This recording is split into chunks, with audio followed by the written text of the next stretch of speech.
The Illuminati. If you trust the internet, they're a shadowy cabal playing the world like a rigged slot machine, with you and me as the suckers.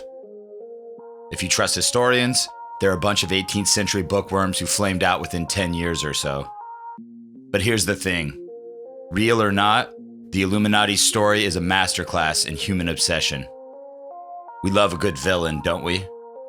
Like a comic book bad guy with a secret lair, they're the perfect scapegoat for life's chaos. It's 1776, and Europe's stuck in a medieval hangover. The Catholic Church is calling the shots.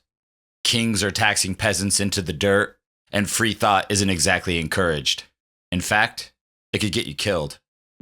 Enter Adam Weishaupt, a law professor at the University of Ingolstadt, Bavaria, a region then controlled by the Holy Roman Empire, now modern-day Germany.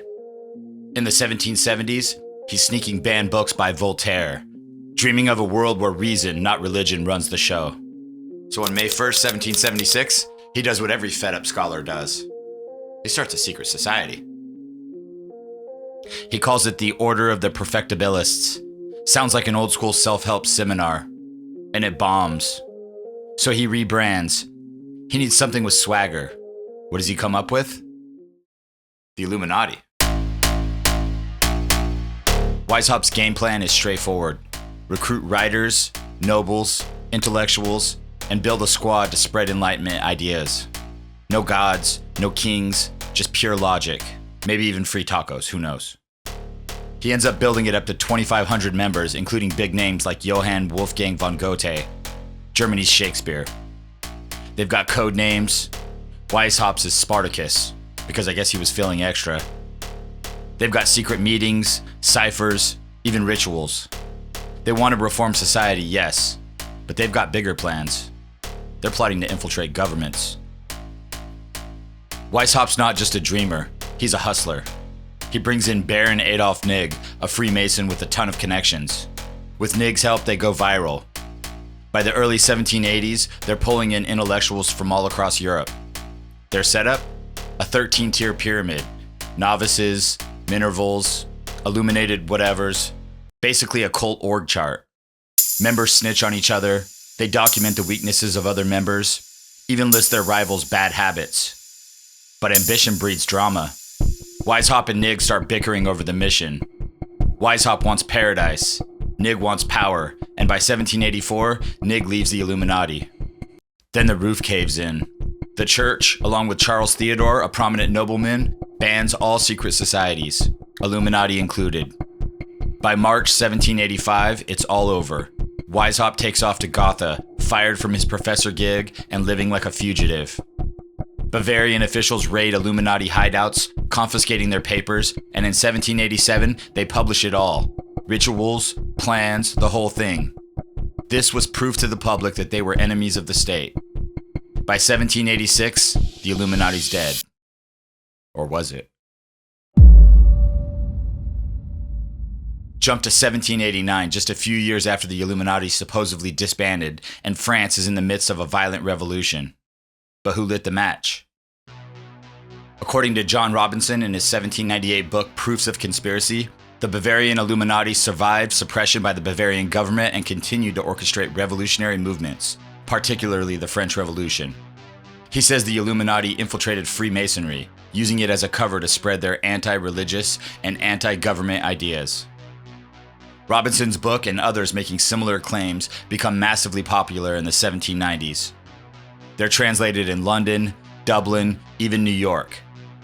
In America, Jebediah Morse, a prominent preacher and geographer, preaches in 1798 that the Illuminati's ideas have made it to the United States and links them to Thomas Jefferson. Even George Washington writes a letter saying he's satisfied their ideas are here. But why's this stick? Well, it's 1798. America's just a toddler nation. France is a bloodbath, and everyone's jumpy about secret plots. The Illuminati's the perfect fall guy. Invisible, elitist, and vague enough to blame for anything. By 1800, it's coming up in US elections. The Federalists accuse Jefferson of being affiliated with the Illuminati. And guess what? Jefferson wins. Was he our first Illuminati president? Fast forward to modern day. The internet's turned it into a meme. People claim they run Hollywood, the news media, even most governments. TikTok kids decode Taylor Swift's nail polish for secret codes. Super Bowl halftime shows with musicians throwing up the triangle, thought to be an Illuminati signal. What if the Illuminati is calling the shots? But if that were true, wouldn't there be signs? Well, it turns out they're everywhere. Who remembers the popular Disney show DuckTales? In one episode, you can see a secret message hidden in an eye chart that reads, "Ask about Illuminati." Many of the founding fathers were Freemasons who have been linked to the Illuminati. They've long used the symbol the Eye of Providence or the All-Seeing Eye. Guess where that also appears? The $1 bill. Further fueling the speculation is all the celebrities throwing up Illuminati symbolism. Picture this, a hidden command center. The Illuminati's leading members are there, shadowy elites. Not Jay-Z, but the real power behind the scenes. They're plotting the New World Order. Their mission? A one-world government, total control, where every move you make is tracked, from your ex-post to your grocery list. They're rigging the system, banks, tech, even your news feed. Why? To build a global empire. The New World Order theory says that the Illuminati is orchestrating chaos, wars, pandemic, even AI rollouts to centralize power. They're linked to real groups like the Bilderberg Group, where elites meet in secret, or the World Economic Forum planning global resets. Total surveillance, one currency, no borders. A 2011 poll showed 23% of Americans buy into this, thinking global control's around the corner. Many claim they're using 5G, AI, even fake UFO scares to herd us into submission. Antarctica's in the mix too. Some say their base there hides tech to enforce the New World Order, maybe even alien tech. The wildest part? They're supposedly steps away from victory. Many claim 2025's the year. Elections rigged, markets crashed, all to birth the New World Order. Distrusting governments and tech giants make it click. Why trust City Hall when X says it's all a plot? But here's the thing. No documents, no whistleblowers, just theories piled on theories. It's fun though. Imagining a secret cabal running the show from an icy fortress? Let's play along. It's 2025 and the Illuminati's running things from Antarctica. Their agenda?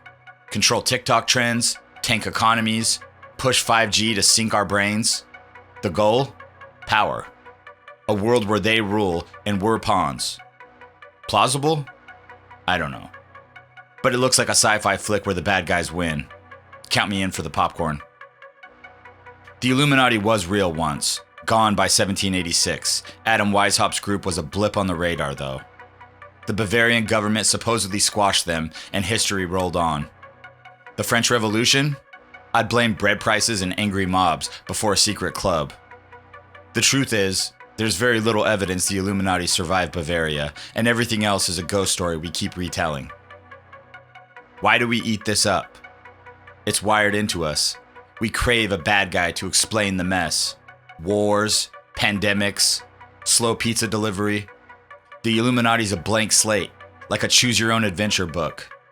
Modern conspiracies, Jay-Z, 5G, Antarctica, they're fun, but many are fiction.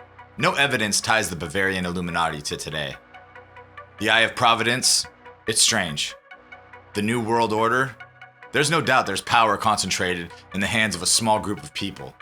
When the WEF starts talking about a great reset, that's scary stuff. I think it's fun to take in the stories, and it's a good idea to question those in power. But don't just drink the Kool-Aid. The Illuminati's a great story. Rituals, secrets, something to rebel against. But like a tabloid, it's best when you know it's bunk. Keep questioning, keep laughing, and maybe tip your delivery guy. They're not Illuminati, they're just surviving. Until next time, stay sharp, stay skeptical, and watch your dog. They're definitely scheming.